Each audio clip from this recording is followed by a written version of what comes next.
신앙생활을 하다 보면 질문을 받기도 하고 질문들을 하게 되는데, 교회와 관련된 기본적인 질문이 세 가지가 있습니다. 우리가 신앙생활을 시작할 때도 이 질문을 했던 것 같고, 신앙생활을 하려는 사람이나 시작한 사람들이 교회를 오래 다녔다고 싶은 우리들에게 질문을 합니다. 교회는 어떤 곳이에요? 이렇게 질문하죠. 어떻게 답하죠? 부름받은 성도들의 공동체입니다. 예수님을 머리로 한 몸된 공동체입니다. 예수를 믿는 사람들의 모임입니다. 적어도 건물을 가리키는 건 아니라는 사실을 이야기하죠. 그러면 진짜 교회는 어떤 거예요? 하도 이단들도 많고 어느 교회는 가면 안 된다 하는데, 참된 교회, 좋은 교회 어떻게 구분합니까? 세 가지 원리가 있었어요. 첫 번째, 하나님의 말씀을 바르게 선포하고 있느냐. 두 번째, 권징을 신실하게 시행하고 있느냐. 세 번째, 성례를 정당하게 시행하고 있느냐. 이 세 가지를 보면 이 교회가 참된 교회인지 아닌지 확인할 수 있다. 이렇게 기준으로, 개혁교회 기준으로 삼았습니다. 여기 하나 더 하자면, 교리적으로 문제가 있는 거 아닌가? 이걸 확인하기 위해 사도신경을 인정하느냐, 예배 시간에 또 암송하느냐. 매주 암송해야 된다는 법은 없는 거지만, 그게 예배 시간에 순서로 들어오게 된 것은 신앙 고백이 중요하니까 하는 것도 있지만, 우리 교회가 바른 하나님을 향한 믿음 위에 세워진 공동체임을 고백하는 의미도 담았던 겁니다. 실제로 교회라 하지만 사도신경을 인정하지 않는 교회들도 있거든요. 그러면 일단 그건 배제하는 거죠. 그리고 이제 또 하나의 질문은, 교회는 뭐 하는 데예요? 이거죠. 교회는 뭐 하는 데입니까? 자, 이 교회는 뭐 하는 곳인지를 규정하는 기본 근간이 되는 5개 요소를 만들었어요. 이걸 뭐라고 부르냐면 교회의 사명. 교회가 반드시 감당해야 될 것. 그러니까 교회는 뭐 하는 거예요? 이 사명을 감당하는 거죠. 자, 뭐죠? 5개가? 예배, 선교, 양육, 봉사, 교제. 이걸 교회의 5대 사명이라 합니다. 이걸 제대로 하지 않으면 교회가 교회로서의 역할을 또는 감당해야 될 기본적인 임무를 제대로 수행하지 않는 것이라 할 수 있겠습니다. 이 교회의 5대 사명 중에 다 중요하죠. 하나라도 소홀히 하면 안 돼요. 그런데 이 5개 사명 중에 바탕이 되는, 근간이 되는 게 있습니다. 그게 뭐냐면 선교입니다. 아직 교회가 만들어져 있지 않은 상태에서 교회가 만들어지려면 그 전 단계는 뭐예요? 복음이 증거돼야 되잖아요. 예수 믿는 사람이 모여야 교회가 되는 거잖아요. 예수 믿는 사람이 만들어지는 것은 도구가 복음을 전하는 거죠. 그러니까 선교를 통해, 복음을 전하는 것을 통해 예수 믿는 사람이 생기고, 예수 믿는 사람, 부름받은 사람들이 모여 교회를 이루고 다시 교회가 교회 사명으로 감당하고 나아가는 거니까, 이 모든 사명들의 근간이 뭐냐고 굳이 말을 하자면 뭐가 돼요? 선교죠. 복음을 전하는 것. 인류의 역사를 다시 처음으로 올라가 보면 이걸 또 우리가 분명하게 이해를 할 수 있어요. 하나님의 디자인 속에 뭐가 있었습니까? 타락한 인류를 향한 구원 계획이 있었잖아요.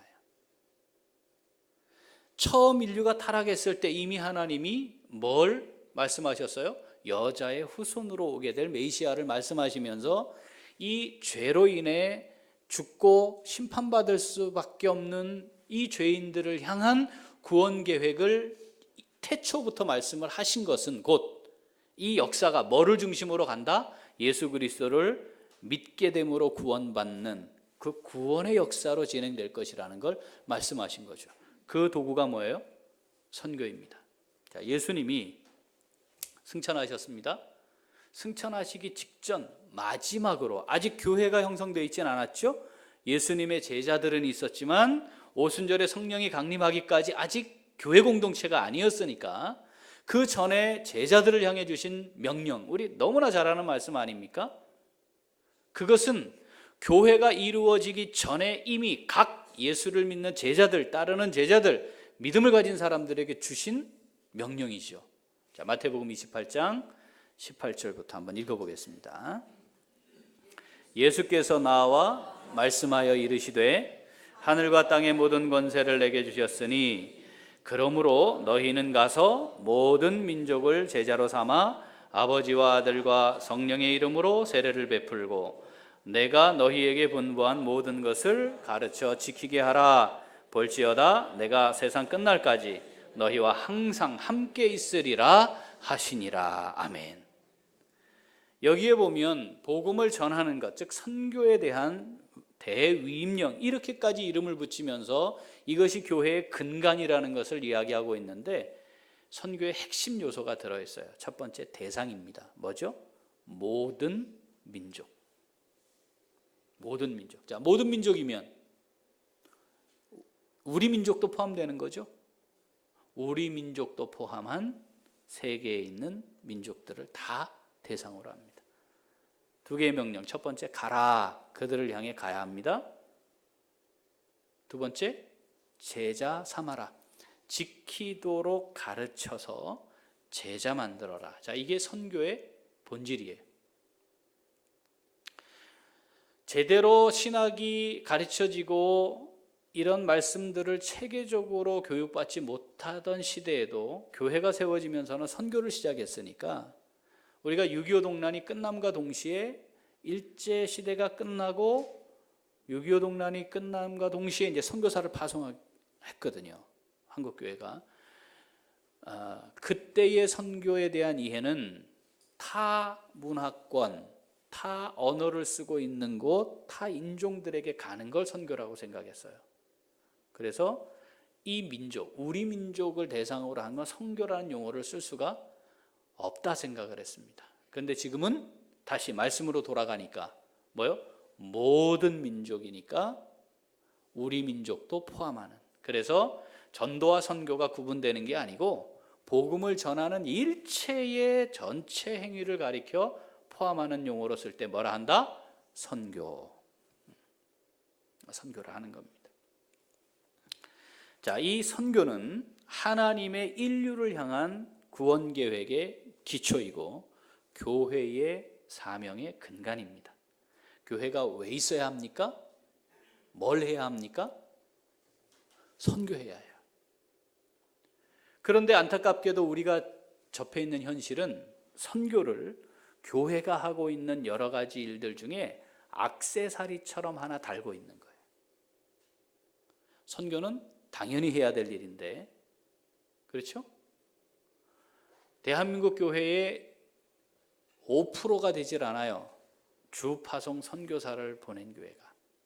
100개 중에 95개 교회는 주파송 선교사를 보내지 않습니다. 교회 규모가 큰데도 그래요. 지금 뭔가가 분명히 잘못되어 있는 거죠. 선교하지 않으면 교회가 아닌 겁니다. 자, 교회 예산이 있는데 아직 교회가 예전 미군들이 사용하던 그들이 사용했던 철제로 되어 있는 간이 건물이에요. 그러면 제일 시급하게 뭐부터 해야 됩니까? 우리 예배당을 가져야 될 거 아니에요. 그런데 선교를 해야 해. 예배당을 지을 돈이 없어요. 그럼 어떻게 해야 돼요? 선교를 하지 말고 예배당을 줘야지. 이게 교회의 본질이 뭔지를 놓친 모습이다 이 말입니다. 전주 안디옥 교회는 깡통교회를 고집합니다. 뭐 하기 때문에? 뭐 해야 하기 때문에? 선교해야 돼요. 복음 전하는 거 해야 되니까. 개인으로 봐도 내가 가지고 있는 무엇을 유지하기 위해 다른 걸 할 수 없어요. 주님을 위해 뭘 할 수 없어요. 그 논리나 교회가 우리 걸 가지기 위해 주님이 우리에게 맡기신 사명을 감당하는 데는 쓸 게 없어야 하는 거나 똑같은 구조입니다. 선교를 해야 하는데 선교를 하기 위해 어떻게 해야 될까? 교회가 존재하는 이유가 그것이라면 어떻게 해야 될까? 이것이 기준이 되어야 해요. 2018년은 2017년 다음에 온 해입니다. 그죠? 늘 새해가 오는 거죠. 내년에 2019년도 오겠죠. 그러면서 그런 의미에서 새해이기도 하지만 우리 교회로서는 굉장히 의미 있는 해입니다. 교회가 설립된 지 50년이 되는 해입니다. 50년 되는 해입니다. 또 그동안 어려웠던 모든 것들이 다 마무리가 되고 새롭게 시작하는 해입니다. 의미가 있는 해입니다. 하나님께서 우리 교회를 향해 2018년을 새롭게 시작하면서 이런 교회로 너희들이 헌신하면 좋겠다 하고 우리에게 허락하시는 것, 그런 걸 비전이라 합니다. 내가 꿈꿀 수 있고 내가 목표로 삼는 것도 있지만 비전이란 보는 겁니다. 하나님이 보여주신 것을 보는 겁니다. 이번 1월 한 달은 비전 2018 특별한 해로서 의미를 다지면서 하나님께서 우리 교회를 통해 어떤 비전을 주시고 어떻게 우리 교회를 세워가실지 말씀을 통해서 한번 살펴보고자 하는데, 그 첫 번째, 오늘은 뭐예요? 선교입니다.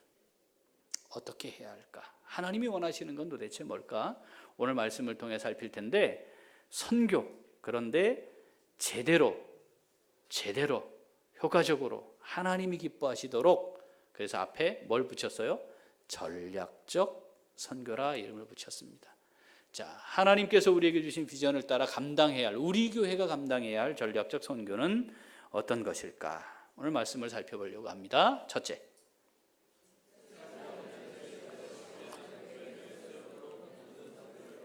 다시 한번 첫째,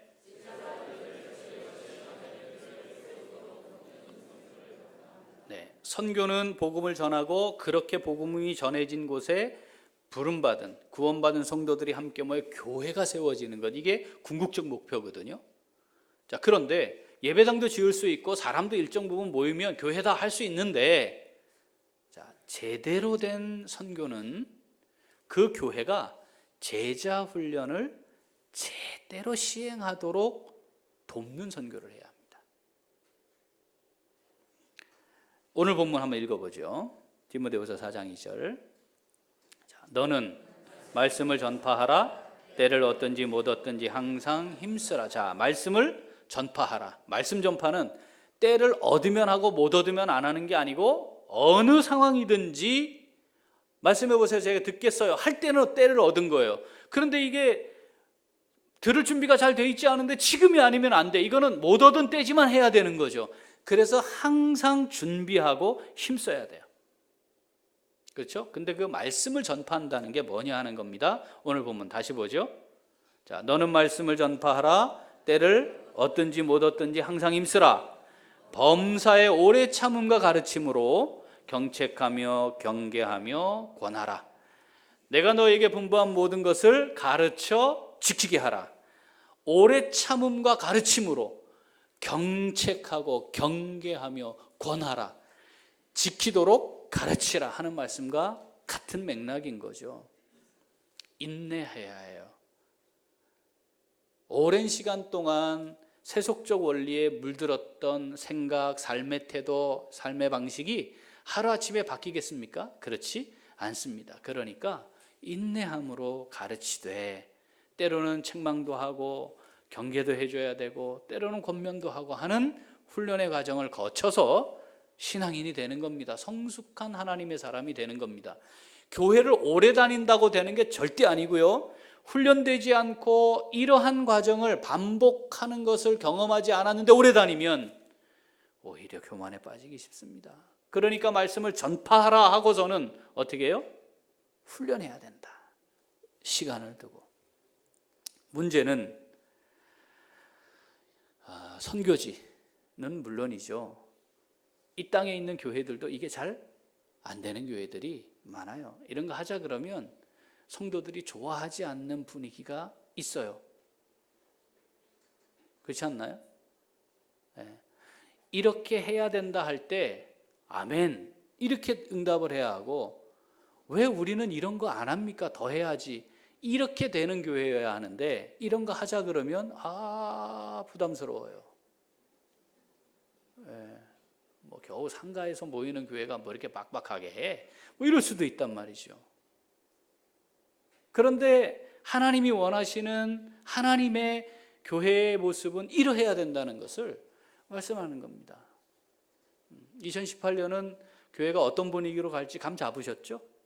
그런 분위기로 갑니다 이제. 그런데 우리가 감당해야 할 선교에도 똑같은 원리를 적용해야 합니다. 선교지에 가서 선교 사역을 해서 복음을 전해서 말씀을 전파해서 교회가 세워졌어요. 그걸로 끝이 아니다. 세워진 교회가, 또는 우리가 세우는 교회가 정말 주님의 제자를 만들고 세워가는 그것을 제대로 할 수 있게 돕는 사역을 해야 된다. 우리 교회는 선교에 관한 한 자부심을 가져도 되는 교회입니다. 우리가 어려운 이 시기를 지나오지만 주파송 선교사님을 유지했어요. 100개 교회 중에 몇 개 교회라고요? 5개 교회. 이게 얼마나 어려운 일인지 몰라요. 근데 저희 교회는 주파송 선교사님이 2분이 계시잖아요. 이거 우리가 유지했어요. 다른 협력 선교사님들 총량은 줄어서 조정을 하긴 했지만 이 교회 전체의 비율을 줄이지 않았습니다. 다른 교회가 하지 못하는 선교를 잘 감당하는 교회였습니다. 첫 번째 뭐예요? 군선교. 대한민국에서 처음으로 군선교사 1호가 저 아닙니까? 우리 성도님들이 선교사로 파송해 주셔서 1호였어요. 1호. 전 세계의 군선교 과목이 총신대학교에 만들어졌고 그 과목을 7년 동안 가르친 교수 1호가 저 아닙니까? 전도사님을 청빙해서 모셔서 군선교사 후보생으로 함께 훈련하고 군선교사로 파송한 이 선교사 파송의 시스템을 제대로 한, 군선교사를 제대로 파송한 세계 유일한 교회, 우리 교회 아닙니까? 자부심을 가지셔야 됩니다. 목사가 아닌 선교사를 보내는 것이 쉽지 않습니다. 그것도 주파송으로. 그냥 협력하는 선교사로 보내는 건 가능한데 주파송으로 목사가 아닌데 선교사로 보내는 일이 굉장히 어렵습니다. 이걸 전문인 선교사 이렇게 표현하기도 하는데, 의사가 선교사로 가는 경우가 있어요. 그러면 그분은 가서 뭐 하죠? 거기서도 병원을 만들거나 치료행위, 의료행위를 하면서 복음을 전하는 뭐 이렇게 하잖아요. 그런데 우리 교회는 탁월한 컴퓨터 프로그래머로 얼마든지 여유 있는 생활을 할 수 있는데 그거 내려놓고 아프리카에 있는 부족에 들어가서 그 사람들과 똑같은 집을 짓고 살고 있습니다. 목사가 아닌 성도가 그 선교사를 파송을 하고 지금까지 함께 동역하고 있는 교회입니다. 자부심을 가져야 합니다. 우리 교회가 훌륭한 교회라니까요. 또 하나는 부족을 대상으로 집중하는 선교로 필리핀의 올롱가포 시, 고든하이츠, 그 다음 방까방까 트랄라 마을에 유치원을 세웠고 교회를 세웠고 유치원을 세웠지 않습니까? 여기까지는 보통 교회들도 하는 거였는데 거기서 우리가 뭘 했죠? 현지인 사역자들을 교육하는 사역을 했습니다. 우리 한국교회 초기 혹시 여러분 기억하세요? 목사님이 계시지 않는 교회들이 있었어요. 세워지지 않는, 신학교가 아직 없어가지고. 그럴 때 선교사님들이 왔는데 교회는 됐어. 그 선교사님은 그 자리에 늘 있는 게 아니잖아요. 또 다른 지역에 가서 복음도 전해야 돼. 그럴 때 그 교회를 맡아서 계시던 분이 있었어요. 영수. 이게 전도사라는 표현도 쓰지 않았고요. 교회를 이끌어가는 영적 지도자의 개념으로 목사는 아니었기 때문에 그분들이 계셨습니다. 자, 선교지에는 어떨까요? 똑같아요.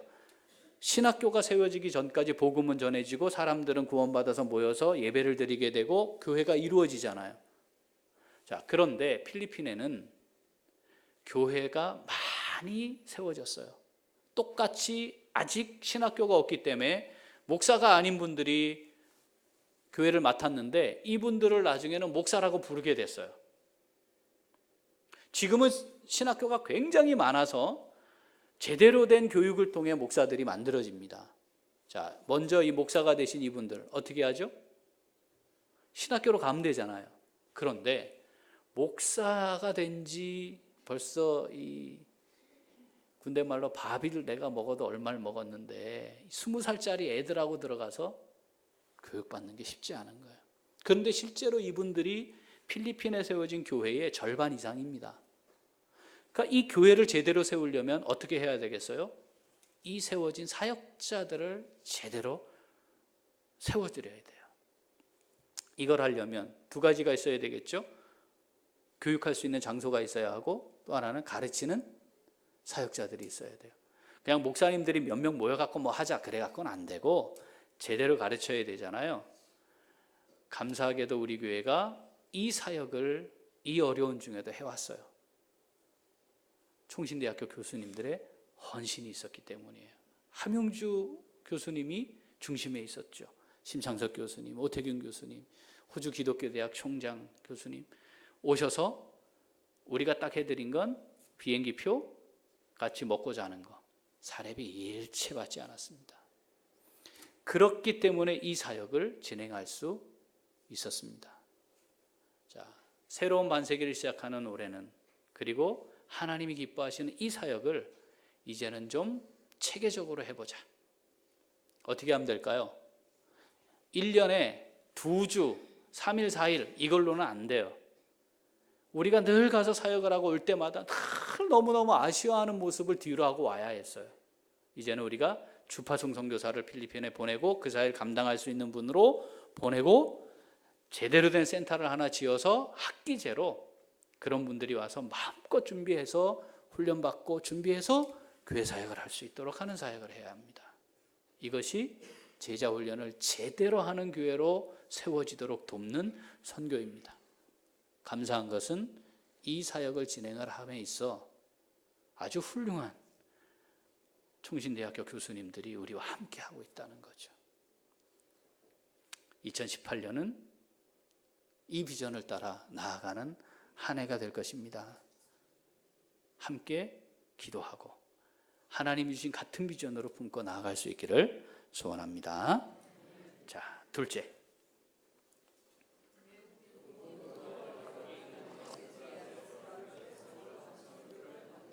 다시 한번 둘째.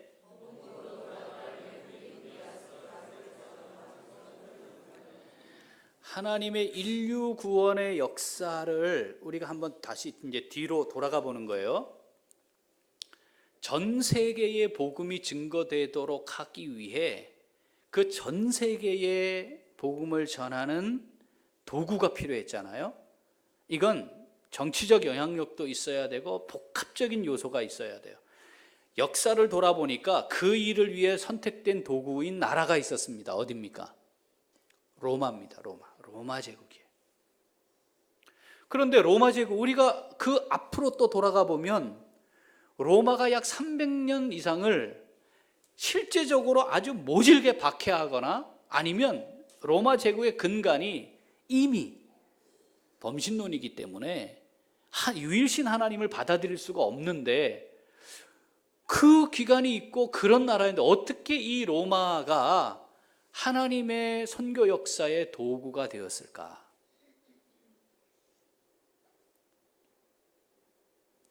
오랜 시간 동안 로마 안에 믿음을 가진 사람들이 중요한 요소에 들어가서 세워진 거예요.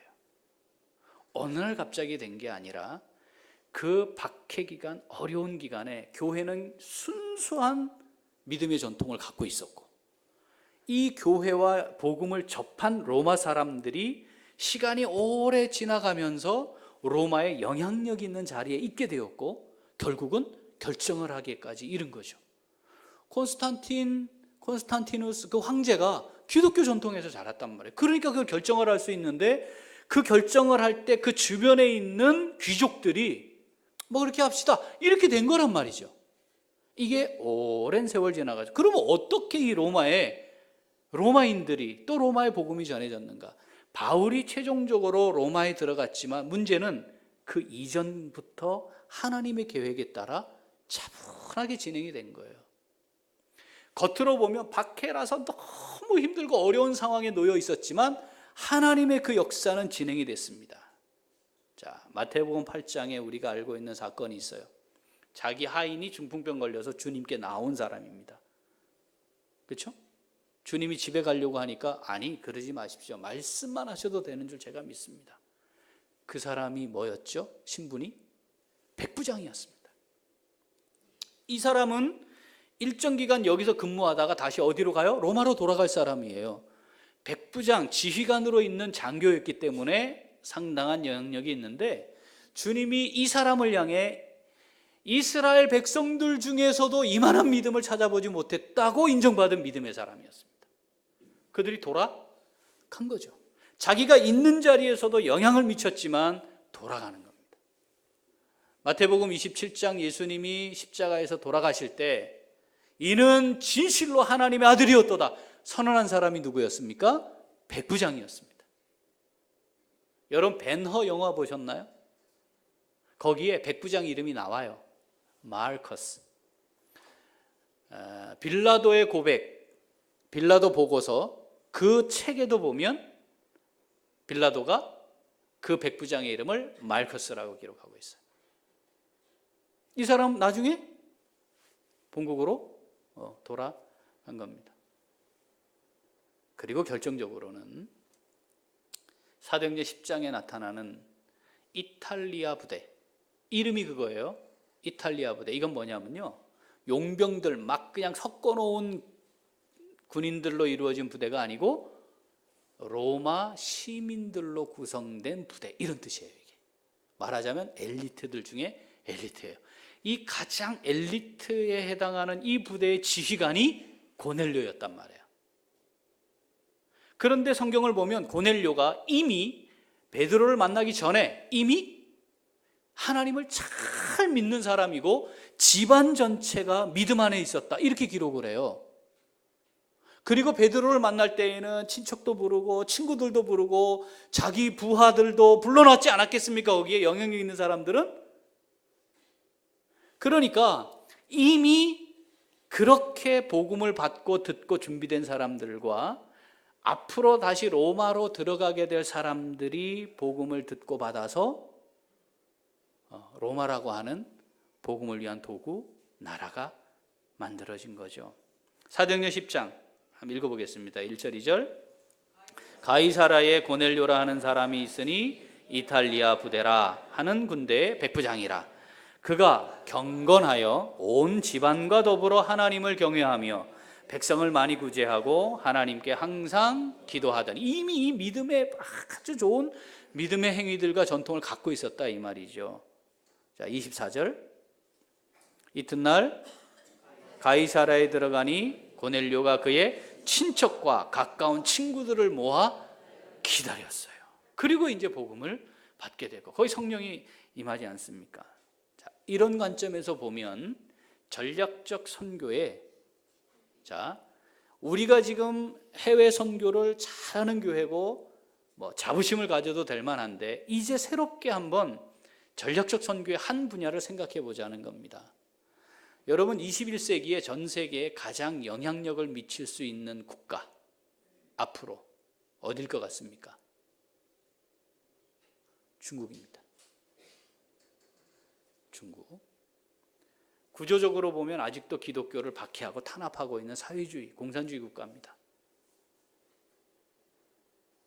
그런데 중국 정부가 발표한 중국 내 기독교인 숫자 얼마쯤 될 것 같습니까? 중국 정부가 공식적으로 인정하는 거예요. 얼마쯤 될 것 같아요? 3천만 명입니다. 자, 지하교회, 드러나지 않은 교회, 개인적으로 복음을 들은 사람들 다 하면 우리 선교대회나 포럼에 가서 보고되는 걸 해보면 8천만 명에서 1억까지 봅니다. 대한민국 국민 전체의 2배예요. 16억 인구 중에 2002년에 제가 토론토에 갔잖아요. 캐나다에. 그런데 말입니다. 이미 그때에 거기가 이민 온 사람들에 의해 만들어진 국가니까 가장 영향력 있는 잘 준비된 교회가 중국인 교회였습니다. 아, 이 사람들을 통해 하나님이 중국을 움직이시겠구나. 네. 여러분 해외 여행을 가셨거나 잠시 체류하셨거나 또는 친척들 자녀들 중에 유학을 가면, 자, 미국이나 캐나다를 가면 제일 먼저 그 나라 어디를 가라? 교회를 가라. 다 해결되잖아요. 그죠? 교회 가면 다 해결돼요. 거기 다 있어요. 그곳에 와서 이민와 살고 있는 사람들도 있지만 그 사람들뿐 아니라 다시 돌아가게 될, 우리가 영적으로 이거 디아스포라, 흩어진 자들이라고 말하는 거 아닙니까? 그런데 그 중에 어떻게 돌아갈 사람들이 있는데 그 사람들이 이곳에서 복음을 듣고 예수를 믿고 준비돼서 본국으로 돌아가면 현지인 선교사가 1명 가는 거예요. 그리고 중국의 국가 범주를 넘어섰기 때문에 자유롭게 신앙생활이 가능해요. 훈련할 수 있어요. 자, 다양한 외국인 근로자들이 여기에 있고 돌아갈 외국인들이 많지만 전략적으로 우리가 한 대상을 정해보자는 거죠. 이 울산에 와 있는 중국인들. 여러분, 우리 교회에 이 중국인들이 꽤 왔었습니다. 여러분 기억하시죠? 근데 그분들이 적응할 수가 없어요. 굉장히 어렵습니다. 조선족이라 말이 통한다고 우리와 생각이 같네. 전혀 그렇지 않아요. 완전히 사고체계가 달라요. 그러니까 잘 섞이지 못해요. 우리 교회에는 선교사님도 계셨습니다. 이철 선교사님. 그분과 제가 자주 이야기를 했어요. 중국인 교회를 해보자. 한국 교회 들어오는 게 아니라 중국인들의 교회를 해보자. 어떻게 할 수 있느냐? 해외에 나가보면 80% 이상이 그 지역의 원주민들 교회를 오전에는 그 사람들이 쓰고 식사하고 가면 오후부터 일정한 렌트비를 내고 그 교회 시설을 빌려서 오후에 예배드리고 저녁 식사하고 헤어지는, 그게 80% 이상 됩니다. 우리가 하면 되지 않느냐. 우리가 하면 우리 여기 4시 이후에 되면 다 비어 있는데 그때 모여서, 더구나 근로자로 와 있는 경우는 주일에도 100% 쉬지 않거든요. 이 구조가 그렇지 않습니까? 그러면 중국인들의 교회를 독자적으로 하자. 그런데 이것을 하려면 시설만 준비되면 되는 게 아니에요. 더 중요한 건 사역자가 있어야 돼요. 중국 사람이어야 합니다. 중국 선교사가 이 일을 할 수 없어요. 절대 안 돼요. 완전히 다르기 때문에. 그래서 제가 5년 동안 이철 선교사님과 기도하고 제가 권면도 하고 안 됐어요. 그런데 하나님이 준비해 놓으셨습니다. 누군지 기억나세요? 네. 일정 부분 독립할 수 있고 자립할 수 있을 때까지, 제가 볼 때에는 여러분 어쩌면 말입니다, 성장 속도가 우리 교회보다 훨씬 빠를 수 있어요. 중국 사람들이 대단한 사람들입니다. 중국인 교회로 자립할 수 있을 때까지는 우리 교회가 돌보는 거죠. 그리고 하나님이 이 일을 하시겠다. 하나님 다 준비하셨으니까 이제. 자, 그러면 이 선교 사역에 내가 헌신하면 좋겠다. 뭐 하면 될까요? 이제 곧 중국어 반이 만들어질 거거든요. 참여하시면 돼요. 그래서 스텝으로. 그분들이 처음에는 모여서 자기들끼리 예배도 드리고 봉사하고 이게 안 될 거 아니에요? 그러면 당장 뭐부터 해야 될까요? 저녁 식사를 하는 것부터 우리가 섬겨야 할 수 있어요. 주방봉사팀 낮에도 하고 저녁에도 합시다. 주방에 안 들어가시는 분이 아멘 하는 건 아무 의미가 없어요. 갑자기 또 부담 확 되잖아요. 그죠? 부담되잖아요. 해야 될 일이면 하나님 기뻐하시는 일이니까 주방에 들어가 밥 한 번 더 하는데 이게 선교다. 이거 해야지. 그런데 모두에게 다 할 수는 없으니까 하나님이 감동 주시면 하나님 그래요. 제가 중국어도 좀 배워가면서 필요하다면 그 사람들과 접촉도 하면서 소수의 인원들이겠는데 내가 주방에 들어가서 저 사람들을 사랑하는 마음으로 섬기는 마음으로 하나님 섬기는 것으로 제가 참여해 보겠습니다. 조금 지나서 자기들끼리 만들어지면 우리가 들어가고 싶어도 못 들어가요. 역전돼 가지고 어쩌면 그 사람들이 만들어 놓은 시설을 우리가 빌려서 써야 할 날이 올 수도 있어요. 제가 그 선교사님과 논의를 하면서 울산을 시작으로 제주도를 공략하자. 제주도는 훨씬 많습니다. 그리고 거기는 국제도 자유도시이기 때문에 자유롭거든요. 없어요. 이거를 생각하는 교회도 없고 시도할 수 있는 교회도 없어요. 누가 있어야 된다고요? 사역자가 있어야 되는데 중국에서 태어난 중국 사람이 중국에서 제대로 교육을 받아서 목사가 된 사람이 일단 없단 말이죠. 그 목사님은 독립운동을 한 외할아버지를 둔 독립운동 하신 유공자의 후손이고 거기서 태어나 30년 전에 대학을 졸업했으니까 엘리트입니다. 총신대학교의 신학대학원 졸업해서 안수를 받았고 선교대학원에서 선교까지 공부를 하고 다시 들어가 20년 동안 사역을 하신 분입니다. 중국에서.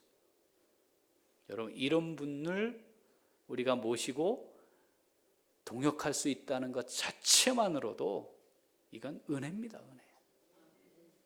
은혜예요. 그분이 사역을 어떤 걸 하셨나 여기에서 다 말할 수 없지만 우리가 상상할 수 없는 사역을 하고 계셨어요. 하나님께서 우리 교회를 왜 여기까지 이렇게 인도하셨을까? 첫 번째, 선교하기 위한 겁니다. 복음 전하라고 하신 겁니다. 지금까지 하나님이 우리를 지켜주신 이유는 내가 너희들을 통해 멋지게 하고 싶은 일이 있기 때문이다. 우리가 흩어질 수도 있었고 제가 여기 없을 수도 있었고 몸이 아플 수도 있었고 우리 성도님들의 마음이 큰 상처로 흩어질 수도 있었어요. 이걸 하나님이 붙들고 여기까지 오신 겁니다. 비전 2018 새롭게 반세기를 시작할 겁니다. 첫 번째, 하나님 가장 기뻐하시는 선교로부터. 전략적 선교 반드시 해야 하는 겁니다. 액세서리가 아닙니다. 반드시 해야 하는 일을 제대로 감당해보자는 겁니다. 하나님이 우리에게 건강 주시는 이유 뭐예요? 복음 전하라고. 하나님이 우리에게 일할 수 있는 능력을 주시는 이유 뭐 하라고? 복음 전하라고. 하나님이 우리에게 재물을 주시는 이유 뭐 하라고? 복음 전하라고. 하나님이 우리를 여기에 모아놓으신 이유 모아놓으신 이유 뭐 하라고요? 복음 전하라고. 이게 없으면 다른 건 다 의미가 없어지는 겁니다. 2018년 함께 비전으로 품고 선교를 위해 하나님 기뻐하시는 멋진 교회로 잘 세워나갈 수 있는 우리 모두가 될 수 있기를 소원합니다. 네, 기도하겠습니다. 하나님 아버지 감사합니다.